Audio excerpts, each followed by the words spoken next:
This is lesson 6 on interviewing. We're going to be talking about kinesics, and there are a lot of different ways that you can look and observe as you're interviewing someone for signs of deception. Most of what I'm going to be talking about is from an excellent book by Stan Walters. He wrote a book called Principles of Kinesic in Interview and Interrogation. It's a very useful book. And one of the things is this is not all inclusive. There are many different ways that you can observe behavior to help you become a more effective interviewer.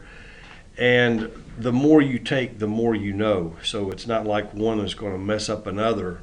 You just gather more and more information, and the more different methods you know, the better interviewer you will be.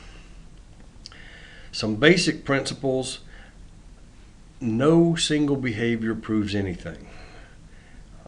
A lot of times what you'll hear is that you want to go in and conduct an interview and set a baseline, and when somebody varies from the baseline, that doesn't necessarily prove anything. It just proves that there's been some type of stress reaction. When I vary from my baseline, I have a stress reaction, and it's not random. We do know that. So if you're asking me questions, and every time you ask me a question I have the same stress reaction or a similar stress reaction, there's something going on. It doesn't necessarily mean that I'm being deceptive to you. An example, I was interviewing a person in a possible theft, and every time I would ask a certain question, the person would try to evade my answer. I found out later not that she had committed the crime, but that she was concerned that we would discover she didn't have a high school diploma, report it to her supervisor, who would then fire her.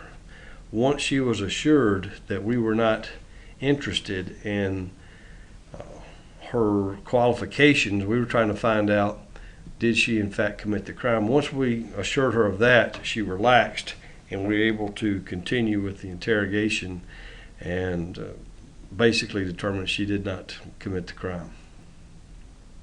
How do we communicate? 65% body language, verbal 7%, voice quality 12%, other things such as color change or even an odor is 16%.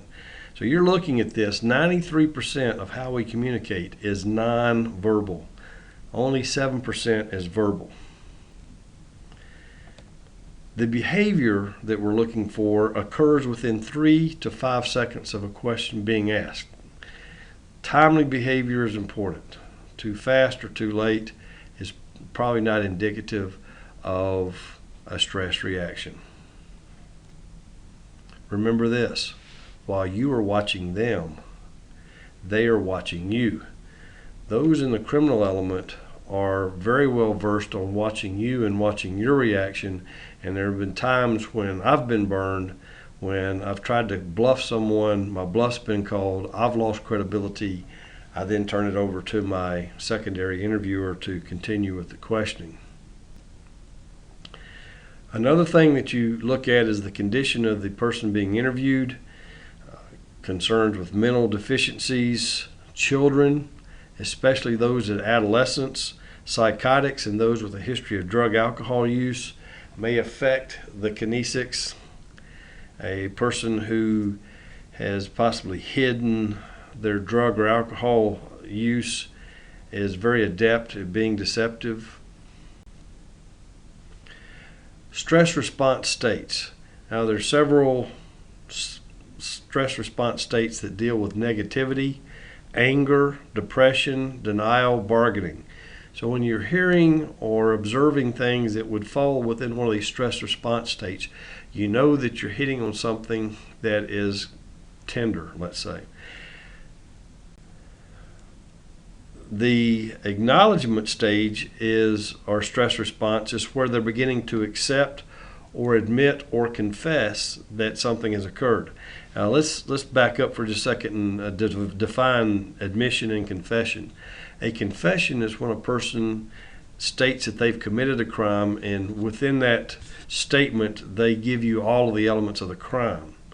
An admission is where a person admits to something but doesn't necessarily admit to the crime. For example, a person may say, yes, I was at the party, but I'm not the one who pulled the trigger. Again, they've admitted to being there. That's one step. Now we just have to get over those hurdles to get from the admission to the confession.